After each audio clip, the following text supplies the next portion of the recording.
je parle de Tunisie, c'est la Tunisie de Ben Ali, parce que la Tunisie post-Ben Ali, on ne sait pas encore bien.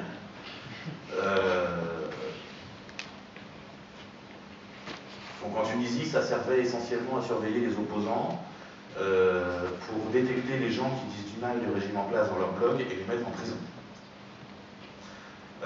Et puis à empêcher qu'on accède à leur blog, et puis à empêcher qu'on accède à un certain nombre de sites séditieux, genre Mediapart. C'est pas drôle quand vous êtes, quand c'est arrivé à un copain à moi qui bosse sur l'hébergement du site web de Mediapart, et qui lors de vacances en Tunisie, comme ça, par acquis de conscience, dans un cybercafé, ils veulent montrer à un copain un article publié récemment qu'ils ont lu, qu'ils ont bien aimé, ils font Mediapart, machin, un truc, il fait patch not found. Là, un infarctus plus tard, ils appellent immédiatement Paris, ils disent putain, c'est en panne, faut intervenir, comment ça se fait, la supervision du réseau a rien vu. Non, non, c'est pas en panne. Ça marche très bien, c'est web. En France, les tentatives de filtrage, pour le moment, se limitent aux crimes les plus odieux, c'est-à-dire la pédopornographie et le fait de se livrer à des jeux d'argent en ligne sans payer le gouvernement. Quand on paye l'impôt, c'est pas odieux. Et je vous laisse imaginer sur laquelle de ces deux activités porte l'impôt. Vous débrouillerez. En Chine, vous voyez bien le modèle. Aux États-Unis, ça c'est un mécanisme que j'aime bien.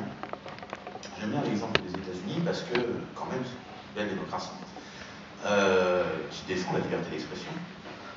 Pour ceux d'entre vous qui ne sont pas férus de droit américain, le premier amendement à la Constitution, c'est pas rien, le premier amendement, c'est juste une montagne sacrée, quoi.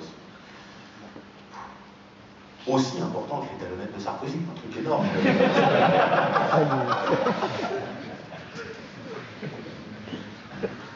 La position des États-Unis sur le filtrage d'Internet est très facile à comprendre pour les gens suffisamment schizophrènes.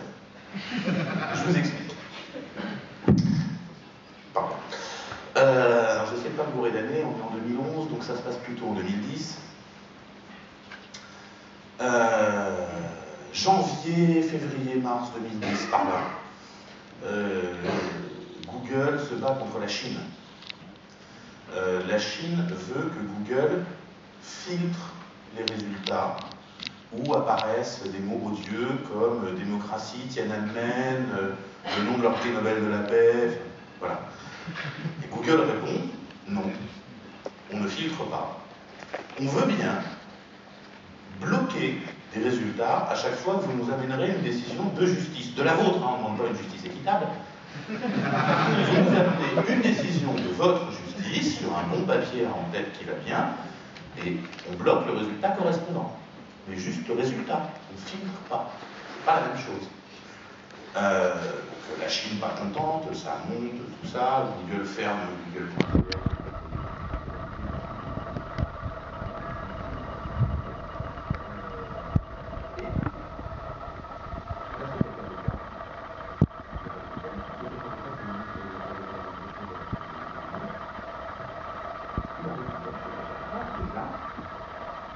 Internet, c'est super important, liberté de la presse, liberté de parole, vous ne pensez pas, tout ça, le filtrage en Chine, c'est odieux, on ne peut pas filtrer n'importe quelle intervention, il faut protéger la liberté d'expression. Là, ça peut être les États-Unis veulent protéger la liberté d'expression, c'est en place. Ça est l'un des plus hauts degrés de novembre 2010. Et c'est pas le même mois, mais c'est la même année. C'est les mêmes États-Unis. C'est la même Hillary Clinton, c'est toujours ce qui est là. Mais c'est tout le temps. Oui. Il vient de publier assez précisément un bon paquet de documents que son ministère à elle ne voulait pas publier. Et là, on voit les États-Unis retourner la veste. On voit les États-Unis fermer les arguments de vie, une pression sur les affaires, et les affaires américaines, sans passer à la justice. On voit les États-Unis mettre en équation celui qui pense être l'origine de la crise, avec, je ne sais pas, pour des preuves, mais en tout cas, ça fait plus d'un an qu'il a été secret, filmé, sans avoir vu au juge.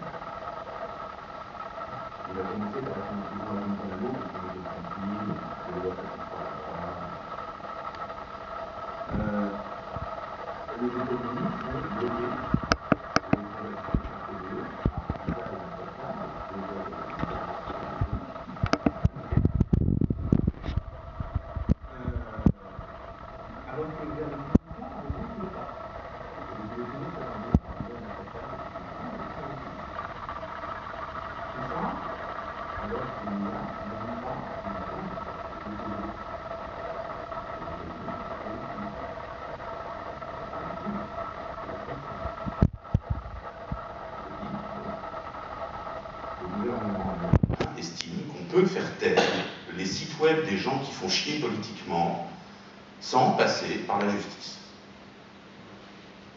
Donc ils sont plutôt côté chinois en fait, puisque c'est ce que demandait la Chine, faire taire les emmerdeurs. Et c'est juste, ils n'ont pas les mêmes emmerdeurs, mais chacun les siens. Donc on note sur son calepin, en vrai, bon, les États-Unis veulent qu'on puisse faire taire les emmerdeurs sur Internet sans passer par la loi, parce que la liberté d'expression, c'est un autre danger. Bon, ça change un peu la doctrine. Janvier 2011. Alors c'est pas la même année, hein, c'est 3 mois plus tard. Mais c'est les mêmes États-Unis, c'est le même secrétariat d'État avec la même Hillary Clinton. Je ne sais pas comment elle fait pour retourner ça tout de suite.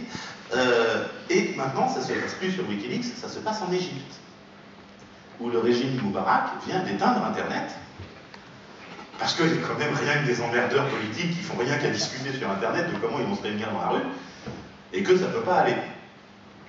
Et que, évidemment, il n'y a pas de décision de justice, on n'arrive plus à mettre de la justice là-dedans en Égypte à ce moment-là. Hillary Clinton déclare: on ne peut pas priver de sa liberté d'expression un peuple sans autre forme de rien du tout, c'est pas possible, il y a des droits de l'homme, on ne touche pas à la liberté d'expression comme ça, c'est sacré, il ne faut pas toucher à Internet. Et là, du coup, vous êtes bien emmerdé avec votre calepin pour savoir quoi noter.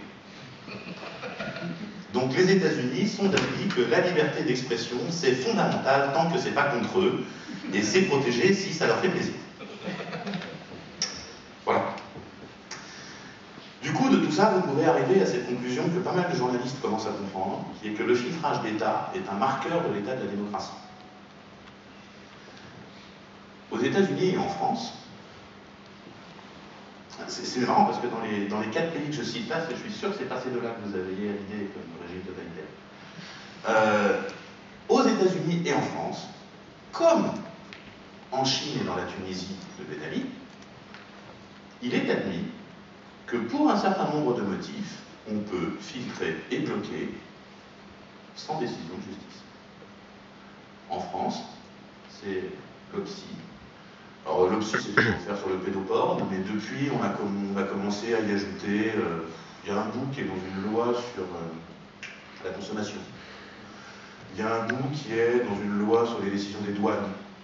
Il y a des bouts dans ce que pourrait décider le fisc. Il y a des bouts, ils commencent à en mettre partout. Sur le fait qu'à peu près n'importe quelle administration puisse demander le blocage d'à peu près n'importe quoi d'illégal ou pas, de présumé illégal, de peut-être illégal, de tout flou, tout... Ils en mettent partout. Vraiment, le seul qui est voté, c'est l'OPSI. Mais je vous assure qu'en ce moment, on en voit un brave paquet. Donc en Tunisie, ça on a vu, France on a vu, Chine tout le monde le sait, États-Unis maintenant on est fixé. L'affaire Wikileaks était très pratique, elle a permis de bien cristalliser. Ça a permis de bien voir où étaient les fouilles. Bien. Maintenant qu'on a vu ce que faisait Internet sur le monde, on va essayer de comprendre quelques-uns des débats qui vont derrière. Le plus important, c'est la neutralité du réseau. C'est probablement le premier grand débat en termes de principes fondamentaux au XXIe siècle. Alors c'est pas forcément le plus important parce qu'il y a des questions en termes d'économie et de gestion du marché en ce moment qui sont d'une actualité tout à fait brûlante, mais c'est pas tout neuf comme question de marché, alors que la question de la neutralité du réseau est beaucoup plus neuve. C'est un débat qui met en face à peu près 3 intermédiaires, enfin 3 acteurs, ceux qu'on va croiser, les marchands, les intermédiaires et les tribuns. Les marchands, ce sont les marchands de musique en plastique, ou ce sont les marchands de sites web, ou ce sont les marchands de n'importe quoi sur Internet. C'est en gros les gens qui font du business sur Internet. Les intermédiaires, c'est ce qu'on appelle les intermédiaires techniques. C'est les opérateurs et les hébergeurs. Et les tribuns, ce sont les gens qui disposaient de la parole publique avant Internet et qui n'en disposeront probablement plus, ou peut-être plus, après. On va s'intéresser d'abord aux commerciaux. Tout le jeu, c'est un raisonnement qui est facile à comprendre. J'ai bossé chez des gens qui font du réseau, et qui font du réseau physique. C'est-à-dire qui ne se contentent pas de louer le cuivre de France Télécom, mais qui posent du réseau dans les trottoirs. Et je me souviens d'une des réflexions que m'a fait mon chef, qui était, putain, on dépense des sommes folles à faire des trous dans les trottoirs, à poser des machins, à acheter des routeurs, à construire des salles pour héberger tout le merdier, à envoyer des modems, des codeurs bidules aux clients, à raccorder tout ça, à superviser le réseau, à remplacer les bouts qui sont usés. Ça nous coûte une fortune pour un truc que les clients louent 30 € par mois.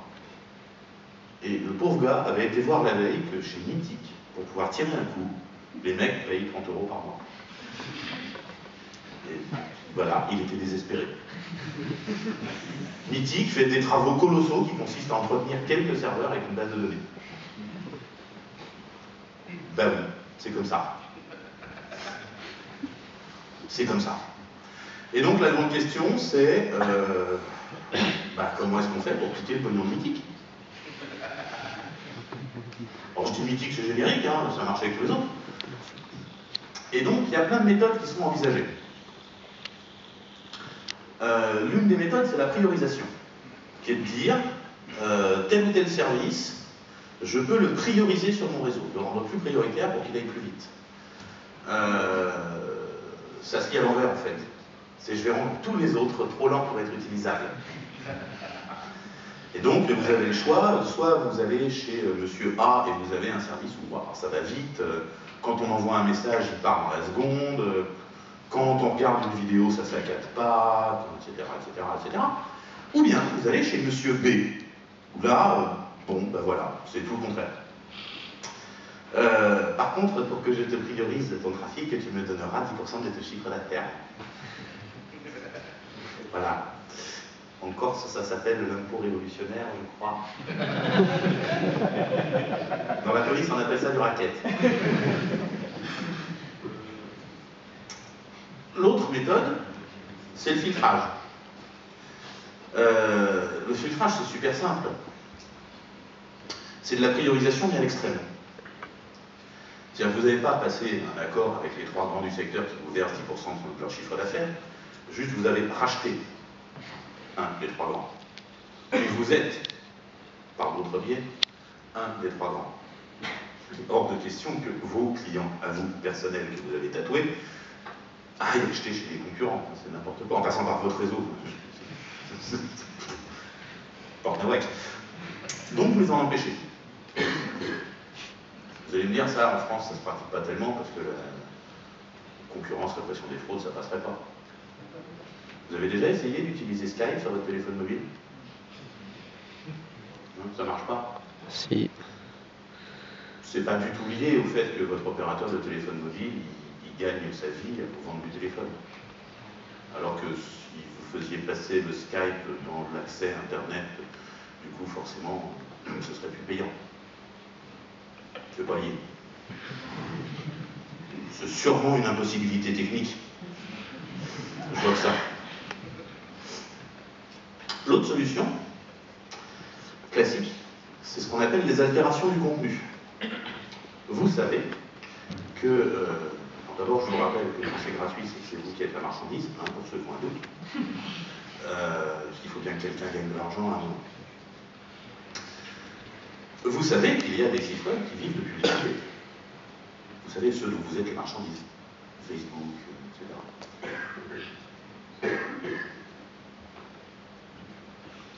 Il y a des sites web qui vivent de la publicité de Google.